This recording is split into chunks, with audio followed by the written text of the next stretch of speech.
The rain fell in heavy drops on the metal roofs of the Centauri Military Academy. Krozik stepped off the transport ship, his 4 eyes blinking to adjust to the dim purple light of his home world. It had been 3 years since he had seen the twin moons of Centaurus. The air smelled sweet, like the flower fields of his childhood. But Krozik did not smile. His face stayed serious as he scanned the landing area, looking for hidden dangers. This habit had kept him alive during the war. 4 senior officers waited for him at the bottom of the ramp. They stood tall with their scaled skin shining in the rain. Their uniforms were perfect, without a single mark or wrinkle. Commander Velthar stepped forward, his skin changing from blue to green to show respect.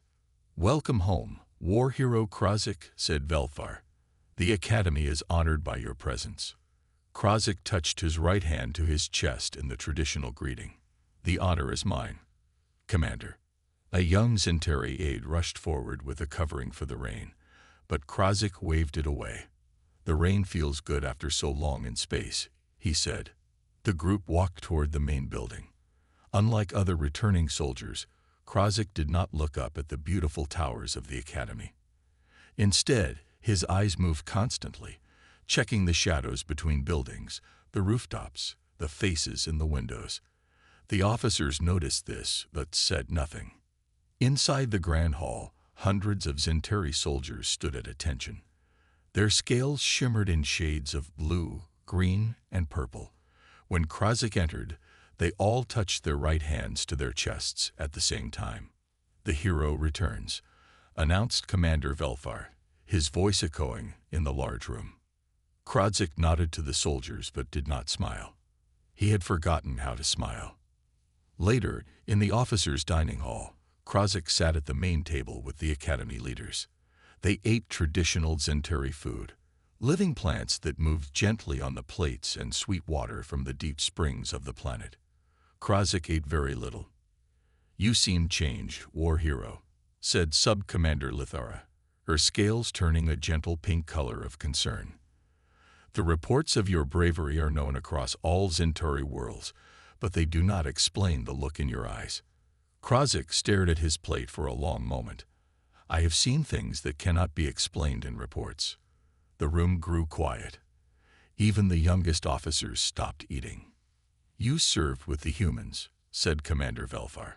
It was not a question. "We have all heard stories." Krozik looked up, his eyes suddenly sharp. "Stories. What you have heard are not stories.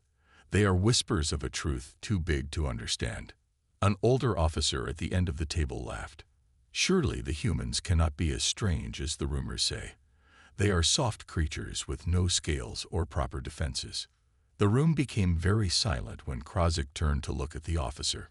"I watched a human named Jack Miller kill 16 Draxian soldiers after being shot 3 times. He used only a small knife in his hands." Krozik's voice was flat. He was smiling the whole time. No one laughed now. "Tell us," said Commander Velthar, leaning forward. "We need to know. You will be training our new soldiers tomorrow. They must understand our allies." Krozik took a deep breath. On the mining moon of Proxima Centauri, our unit was surrounded by Draxian forces. We were outnumbered 5 to 1. Our ship was destroyed. We had little food and less ammunition. By all logic, we should have surrendered. "But you did not," said a young officer. "No," Lieutenant Miller said, "humans do not believe in no-win situations." Krozik's scales darkened with the memory. He said, "The math of war isn't just about numbers. It's about will." Then he did something I still do not understand. He began to laugh. The dining hall was completely silent now. Even the moving plants on the plates seemed to pause to listen. "What happened?" asked Commander Velthar. "He led us to victory," said Krozik simply.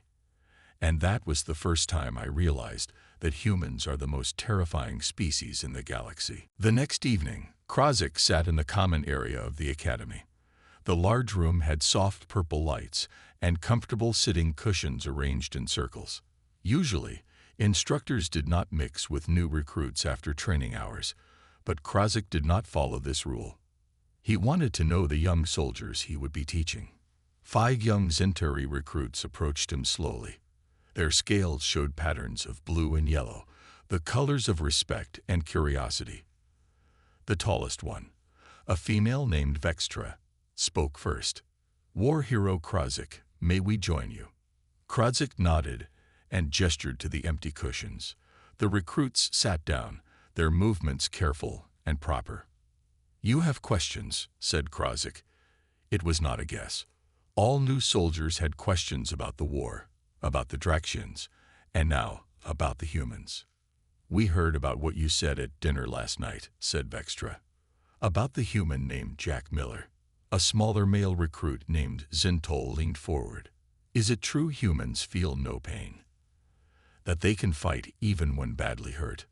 Krozik was quiet for a moment. He looked at each young face around him. They were so innocent, so unprepared for the reality of war. "Humans feel pain," he said finally. "They feel it deeply. But they have learned to use pain, to push through it. This is something our people have never understood." He shifted on his cushion and looked into the distance, remembering. "Let me tell you about Sergeant Laura Hayes. She was our demolitions expert." The young recruits moved closer, their scales bright with excitement. "On the ice planet Thetis 7, we built a research base to study Draxian communication signals. The Draxians found us and sent a large force to capture our work. 3 of their warships landed, carrying over 500 soldiers." Zintol's eyes widened. "How many were in your group?" 28. 6 Centauri, 14 humans, 5 Aurelians, and 3 Vex.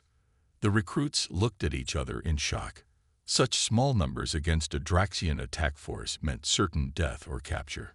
"Sergeant Hayes was a small human female with red hair," Krozik continued. "She laughed when she saw the Draxian ships landing. She told us to gather all important data and prepare to leave. Then she did something that shocked me. She began placing explosives throughout our own base." "She was going to destroy your own position?" asked a female recruit with dark green scales. "Yes. I asked her why she would destroy our shelter when the temperature outside was 40 degrees below freezing. She said it was something humans call a scorched earth policy. They would rather destroy everything than let enemies have it." Krozik's scales darkened as he remembered. "I watched her work for almost an hour, placing the explosives in a pattern that made no sense to me, all while Draxian forces surrounded our base." "What happened?" asked Vextra, her voice barely a whisper. "The Draxians demanded our surrender. Their commander gave us 10 minutes to open our doors. Hayes asked our commander for permission to light the candles. This was human slang for activating explosives." The young Centauri were completely still now, hanging on every word. When the Draxians approached from all sides, Hayes pressed a small button. But the base did not explode as I expected. Instead, specific sections blew up in a precise sequence. The explosions created a corridor of destruction through the Draxian forces on the east side, while also causing avalanches that buried their forces on the other 3 sides. Krozik looked at the stunned faces around him. 3 Draxian battalions were eliminated in less than 2 minutes, and we escaped through the corridor she had created with her explosions. "How did she know exactly where to place the charges?" asked Zintol. "How could she calculate all those effects?" "She said it was not math. She called it intuition. She said she could feel how the explosions would work together." Krozik's voice grew quiet. "When I told her she was a genius, she laughed and said she was just a farm girl from Iowa who liked to blow things up." Word spread quickly through the academy about Krozik's stories. By the 3rd night, the common area was crowded not just with young recruits, but with older officers too. Admiral Zolok, a respected military historian with scales that had faded to pale blue with age, sat at the front of the group. Krozik entered the room and paused when he saw the large crowd. For a moment, he considered leaving. He had not wanted to become a public speaker, but the eager faces of the young recruits made him stay. "You have more questions," he said as he sat down on the main cushion. Admiral Zolok's scales shifted to a formal pattern of gold and green. War hero Krozik, I have studied the military tactics of 17 species across the galaxy, but humans remain a puzzle to me. Their ships are inferior, their weapons are less advanced, yet they have won battles against the Draxians that seemed impossible. The old admiral leaned forward. Is it just their physical endurance, as the stories say, or is there something more? Krozik was quiet for a long moment. The room waited. Humans understand something that neither Zinteri nor Draxians fully grasp, he said finally. They understand the power of the mind in warfare. Mind powers? Asked a young recruit nervously. Are they psychic? No, they call it psychological warfare. It goes beyond simple intimidation or deception. Krozik looked around the room. Let me tell you about Captain Allison West. The scales of the gathered Zinteri shifted to attentive patterns as Krozik began his story. Captain West commanded the human warship U.S. Defiant during the siege of Nutera. The Draxians had surrounded the planet with 32 warships. The Defiant was just one ship, along with 6 Zinteri cruisers and 3 Aurelian defense platforms. Admiral Zolok nodded. I remember this battle. The Draxian fleet retreated after only 4 days. The official report said they encountered unexpected resistance. Yes, said Krozik, but the report did not explain what that resistance was. He shifted on his cushion. Captain West did not immediately engage the Draxian fleet. Instead, she broadcast messages on secure Draxian channels. She sent detailed accounts of previous human victories. She described what happened to Draxian soldiers who surrendered versus those who fought to the end. A senior officer in the back made a confused gesture with his upper arms. But why would the Draxians listen to human broadcasts? Curiosity, said Krozik. Captain West understood this. She played on it. For 3 days, she sent different messages at different times. Some were the sounds of human children singing. Some were the voices of Draxian prisoners who had been treated well. Some were recordings of human battle cries and weapons fire. The room was completely silent now. On the morning of the 4th day, Captain West broadcast a simple message. We will attack in 1 hour. Any ship that powers down weapons will not be destroyed. She sent this on all frequencies, public and secure. Krozik looked at Admiral Zolok. 2 Draxian cruisers powered down their weapons before the hour was over. They surrendered without firing a single shot. Impossible, whispered a junior officer. Draxians never surrender preemptively.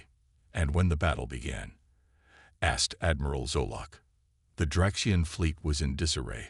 Some ships attacked at full strength. Others hesitated.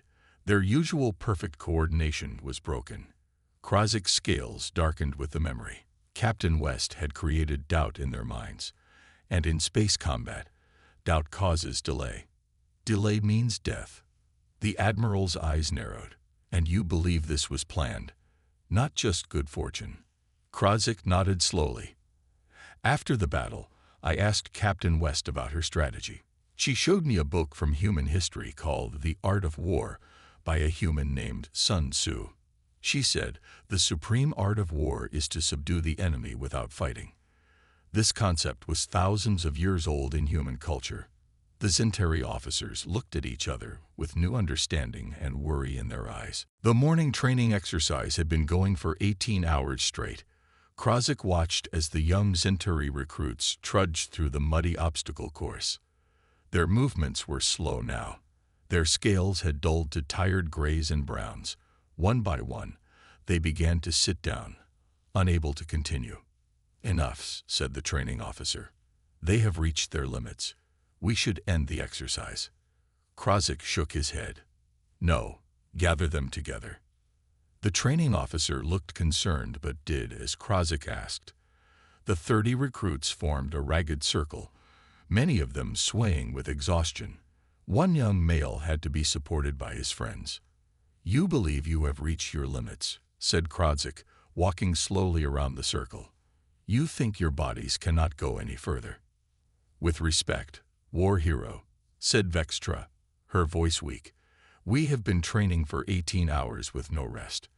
According to Academy standards, this is 2 hours beyond normal endurance limits. Krozik stopped walking. The Draxians do not care about Academy standards. He looked at each tired face. Humans have a saying, pushing through the wall. They believe that when you think you have reached your limit, you have actually only used about 40% of your true capacity. The recruits looked confused. One raised a shaky hand. But our bodies tell us we cannot go on. Your minds tell you that, corrected Krozik. Let me tell you about Private Daniel Ross. The recruits sank to the ground, grateful for even this short break. Krozik remained standing. During the campaign on Rigel 6, our unit was ambushed in the toxic swamps. The attack was sudden. Many were injured. We had to retreat quickly before Draxian reinforcements arrived. Krozik pointed to the obstacle course behind them. Those swamps were not like this training bud. They were filled with acid that could burn through scales. The air was poisonous. Every breath hurt. The recruits listened silently. Private Ross was hit by Draxian fire. His leg was broken in 2 places. He had plasma burns across his chest. By all normal standards, he should have been evacuated immediately. Krozik's voice grew quieter.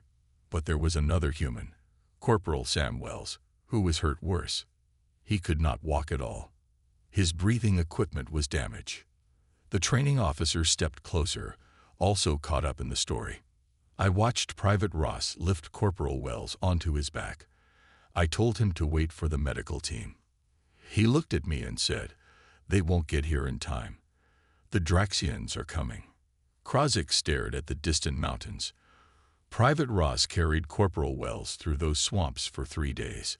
A broken leg, severe burns, toxic air, no sleep, minimal water. He walked more than 40 miles. The recruits looked at each other in disbelief. "How is that possible?" asked the training officer. "No Zentari could do that. Our biology does not allow it." "Human biology is different," said Krozik. "Their bodies produce chemicals called adrenaline and endorphins that allow them to temporarily ignore pain and exhaustion. But it is not just biology. It is also will." He turned back to the tired recruits. When we finally reached a safe area, I asked Private Ross how he kept going. He said, "I just told myself to take one more step. Then another. I didn't think about 40 miles. I thought about 1 step." Krozik pointed to the last segment of the obstacle course. "That is your 1 step. Just that small part. Not the whole course, just that 1 section." Vextra slowly stood up. Her legs shook, but her scales began to brighten. "1 step," she said. Another recruit stood, then another. Soon all 30 were on their feet again. "1 step," they said together. Krozik nodded. "Now go. Show me what you can do when you push through the wall." The recruits moved forward, not at a run, but with steady determination. The training officer watched in amazement as they began the course again. General Luxvale stood at the front of the large classroom. The walls were covered with tactical displays showing famous battles from Zentari history. The general was tall even for his Zentari, with dark blue scales that showed his pure bloodline. He was the Academy's chief tactical officer and rarely invited guest speakers. "Today," said General Luxfall to the room full of advanced students, "we have the honor of hearing from War Hero Krozik. He will share insights on human tactical thinking that may help us improve our own battle plans." Krozik walked to the front of the room. The students watched him with wide eyes. Many had heard stories about his evening talks, but few had attended them. Zentari tactical doctrine is based on logic and patterns. Krozik began. "We analyze all possibilities. We choose the option with the highest probability of success. This has served us well for many centuries."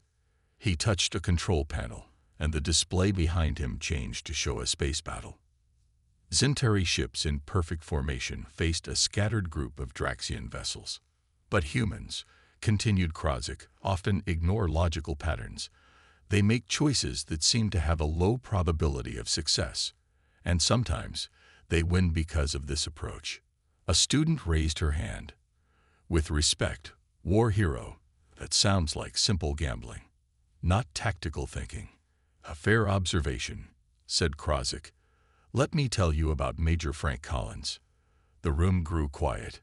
Even General Luke Spall leaned forward slightly. Major Collins was the human strategist during the Battle of Arcturus. Our combined fleet was outnumbered by Draxian forces. We had 23 ships. They had 57. Krozik touched the display again, showing the position of stars and planets in the Arcturus system. The standard Zentari approach would be to form a defensive position near the jump point and fight until reinforcements arrived. The Aurelians suggested hiding in the magnetic storms of the gas giant. Both were logical choices. He paused. Major Collins suggested something different, something that violated 17 principles in the Galactic Fleet Combat Manual. The students looked at each other in shock. The combat manual was the foundation of all their tactical training. Collins ordered all ships to power down completely and drift into the asteroid field. Krozik pointed to a dense cluster of rocks on the display. No shields, no engines, no life support beyond minimal levels. We would appear as space debris to Draxian sensors. That is suicide, said a male student near the back. Drifting into an asteroid field without shields. The chance of fatal collision would be over 80%. 92%, according to our computers, corrected Krozik. I said this to Major Collins. Do you know what he said to me? The room was silent. He said, the Draxians would never expect anyone to be that crazy. And that's why it will work. Krozik tapped the display again. It showed the Draxian fleet passing by the asteroid field, chasing a small group of decoy ships. When the enemy fleet passed, we powered up all at once and attacked from behind. The Draxians had no rear shields active. They were completely surprised. We destroyed 22 of their ships before they could organize a response. The rest retreated in disorder. General Luke Spall stepped forward. This strategy goes against all established doctrine. How did Major Collins convince the fleet commanders to accept such a plan? Krozik's scales darkened slightly. He did not try to convince them with probability calculations. Instead, he told a story. A story, repeated the general in confusion. Yes, he told them about an ancient human battle where a much smaller force defeated a larger one by hiding their ships and surprising the enemy. He made them see the victory in their minds before it happened. Krozik looked around the room at the young tactical officers. Humans have a game called chess that teaches strategic thinking. But Major Collins told me that the true key to human military success is their ability to think outside the box, to do what the enemy believes is impossible. The Medical Training Center was the newest building in the academy. Its walls were smooth white stone, and the air smelled clean and fresh. 30 medical students watched as their instructor demonstrated the proper way to use a healing pod. The patient, a recruit with a minor training injury, lay calmly as soft blue light covered his arm. Our medical technology is designed for comfort and speed, said the instructor. The patient feels no pain during treatment. The body is encouraged to heal itself naturally, just faster. The door opened, and Krozik entered the room. The instructor paused and touched her chest in greeting. War Hero Krozik, we are honored by your visit. Have you come to observe our training? Yes, said Krozik, but also to share some information that may be useful. The instructor gestured for him to continue. The students watched with interest. Many had heard of Krozik's stories from their friends in other departments. Krozik walked to the healing pod and looked at the injured recruit. The blue light was slowly closing a cut on the recruit's arm, leaving no scar. Your technology is impressive, said Krozik. But what happens when it is not available? What happens on the battlefield when the medical ship has been destroyed? The students looked at each other nervously. This was not something they had discussed in their classes. Human combat medicine is very different from ours, continued Krozik. It is not gentle. It is not comfortable. But it is effective under the worst conditions. The instructor stepped forward. Perhaps this discussion would be better for advanced students. Some of these concepts might be disturbing. War is disturbing, said Krozik simply. It is better they learn this now, in a clean room, than on a battlefield covered in blood. The room was silent. Even the healing pod seemed to hum more quietly. Human medics carry devices called bone saws and trauma shears, said Krozik. These are physical cutting tools. They do not use energy fields or molecular separators. They cut through flesh and bone. Some of the younger students' scales paled to light gray, showing their shock. I served with a human doctor named Nickel Parker, said Krozik. During the Battle of Vega Prime, our position was hit by Draxian artillery. Many soldiers were injured. Our medical equipment was destroyed. Krozik's voice became very quiet, forcing the students to lean forward to hear him. A human soldier had his leg crushed by falling debris. There was no way to save the leg. Dr. Parker used a device called a tourniquet to stop the blood flow. Then she used her bone saw to remove the leg. Several students gasped. One turned away. The most difficult part to understand, continued Krozik, was that she did this without neural blockers. She used only a substance called morphine that does not block pain but simply makes the patient care less about it. The instructor stepped forward again. War hero Krozik, while this information is valuable, perhaps. There is a point to this story, said Krozik firmly. The human soldier survived. Not only survived, but returned to combat 4 months later with an artificial leg. He looked at each student in turn. Humans will replace damaged parts with mechanical substitutes. They call these prosthetics. They will take organs from their dead and put them into the living. They call these transplants. And the humans with these modifications are not considered less than whole. The instructor's scales showed confusion. But surely they cannot function as well as before. Sometimes they function better, said Krozik. But what is most important is how humans view injury and recovery. They see scars as badges of honor, proof of survival. Krozik walked to the center of the room. 2 years ago, I met Commander Beth Richards. She had survived a direct hit from a Draxian plasma cannon. She had 27 major surgeries. She had an artificial leg, synthetic skin covering much of her body, and a mechanical heart valve. He paused, remembering. When I expressed sympathy for her condition, she looked at me with pride and said, "Every scar is just a reminder that whatever tried to kill me failed." The training cycle was almost complete. In 2 days, the new Zinteri soldiers would graduate and join the war effort against the Draxians. The evening meal in the main hall was more festive than usual. The cooks had prepared special dishes, and even the instructors seemed more relaxed. Krozik sat at a table with a mixed group of officers and recruits. His stories had made him popular throughout the academy. Students from all departments sought his advice and listened eagerly to his experiences. Commander Velthar approached the table and sat down next to Krozik. "You have done well with the recruits," he said. "They have improved beyond our expectations." Krozik nodded. "They are good soldiers. They will serve with honor." A young tactical officer named Jivnar leaned forward. "War hero Krozik, there is something I do not understand. You have told us many stories about human strength, endurance, and tactics. Yet humans are technologically behind both Zinteri and Draxians. Their ships are slower. Their weapons are less powerful. Why are they so effective against the Draxians?" The table grew quiet. This was a question many had wondered but few had asked directly. Krozik looked at his food for a long moment. "Humans have a concept called revenge," he said finally.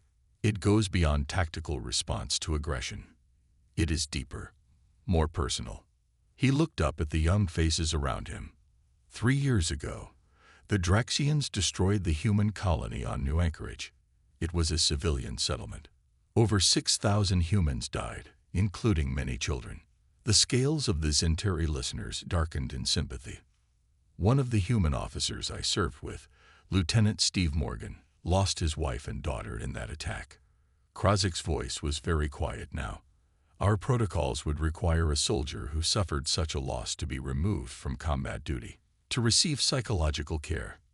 Time to heal. That is only logical, said Commander Velfar. A soldier in emotional distress cannot function effectively. Humans are different, said Krozik. Lieutenant Morgan did not request removal from duty. Instead, he asked to be sent to the front lines. He carried his daughter's small toy animal into every battle. The recruits exchanged confused glances. I did not understand at first, continued Krozik. I thought it was unhealthy. I told him so. He looked at me with eyes that were empty. He said, "This isn't about health. This is about justice." Krozik touched a small data device on his wrist. A holographic image appeared above the table. It showed a human male in a battle suit, fighting through a burning building. His movements were precise and controlled. This is Lieutenant Morgan during the liberation of the Toth City outpost. The Draxians had taken 50 hostages. Our orders were to secure the area with minimal casualties if possible. The Zintari watched the recording with professional interest. The human moved differently than they did. Less fluid, but somehow more determined.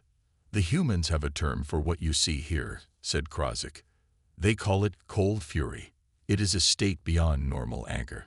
Emotions are not gone, but channeled into perfect combat efficiency. In the recording, the human soldier methodically cleared room after room. His movements never sped up or slowed down. He never wasted a shot or a step. Lieutenant Morgan freed all 50 hostages that day. He killed 23 Draxian soldiers, alone. Commander Velfar's scales showed his disbelief. 1 human against 23 Draxians. It seems impossible. The Draxians do not understand this aspect of human psychology, said Krozik. They believe their superior numbers and technology will prevail. They do not realize that by killing human civilians, they are not demoralizing their enemy. They are creating human soldiers who will never stop, never surrender, and never show mercy. The table was completely silent now. The Draxians fight for conquest, said Krozik. Humans fight for revenge. And revenge, I have learned, is the stronger motivation. Graduation day arrived with bright purple skies and gentle rain. The ceremony was held in the large outdoor arena at the center of the academy. Thousands of Zintari gathered to watch the new soldiers receive their battle assignments. Families stood proud as their children prepared to join the war. Krozik watched from a side platform, where the instructors and senior officers were seated. His time at the academy was ending too. Tomorrow he would return to active duty, joining a mixed fleet of Zintari and human ships near the Orion border. Admiral Zolok sat down beside him. The old military historian's scales were formal gold today, matching the ceremonial armor he wore. You have done something remarkable here, said the admiral. These new soldiers understand our human allies better than any previous generation. Krozik nodded. They needed to know. The war is changing. The admiral was quiet for a moment, watching the ceremony. Then he turned to Krozik. Before you leave, there is one question I must ask. What do you believe is the most important lesson from your time with humans? Krozik looked out over the crowd. The rain had stopped, and sunlight sparkled on the wet stones of the arena.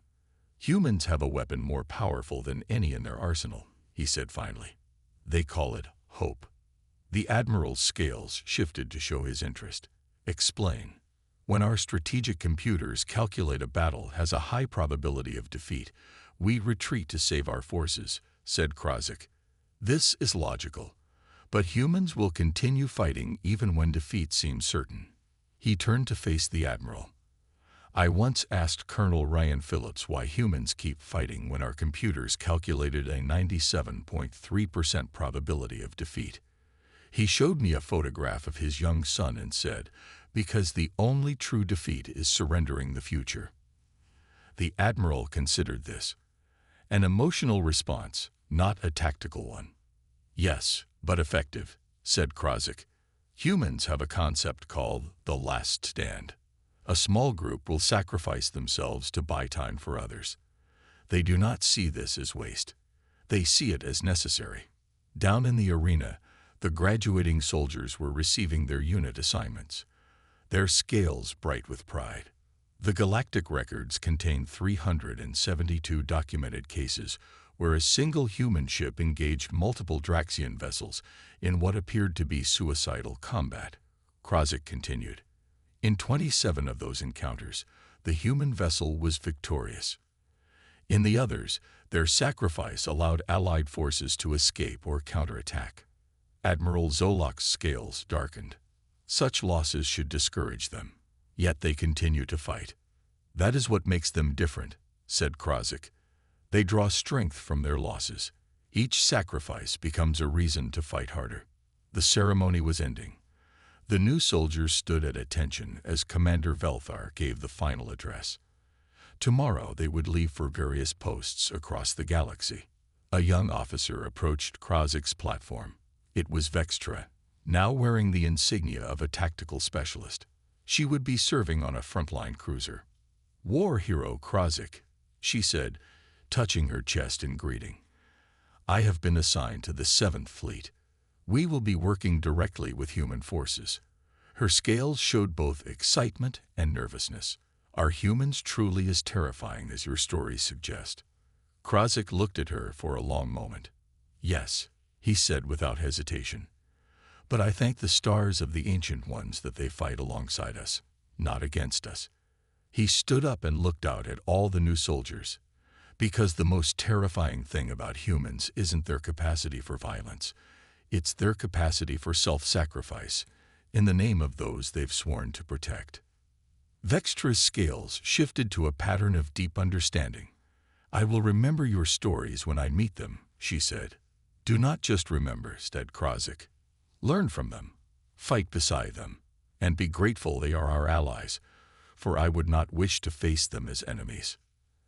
As the sun broke fully through the clouds, bathing the arena in golden light, Krozik watched the new generation of Zinteri soldiers prepare to join a war that had changed them before they had even faced their first battle.